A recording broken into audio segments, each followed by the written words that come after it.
böyük yanlışlardan biri nədənsə tamamilə qaçınmaqdır. Məsələn, bir həkim tövsiyə edir uşağa ki, İşte sizin uşaqda allergiya var, bütün sarı rəngdə məhsullar yeməsin, qırmızı yeməsin, yaşıl yeməsin, nəmlə. Bunlar yanlış yanaşmadır. Mənə görə yanlış yanaşmadır. Çünki uşağın nə allergiyası olduğunu bilmək lazımdır. Bəzən bu heç aidiyyatı olmayan bir şey ola bilər. Məsələn, pişiyə allergiyası var deyək ki, niyə bu hansısa bir sarı məhsullar yeməsin və yaxud digər.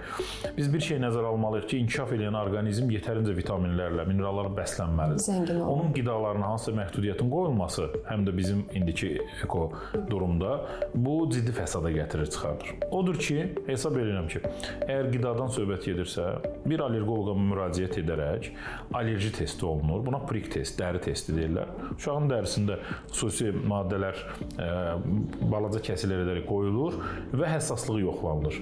Məsələn, deyəlik ki, ətə həssaslığı var, nə bilim, başqa bir meyvəyə həssaslığı varsa, ondan sonra qərar vermək olar ki, bu uşağın nəyə allergiyası var? Bu birinci haldır. İkincisi, qandan da götürüb bunu etmək mümkündür.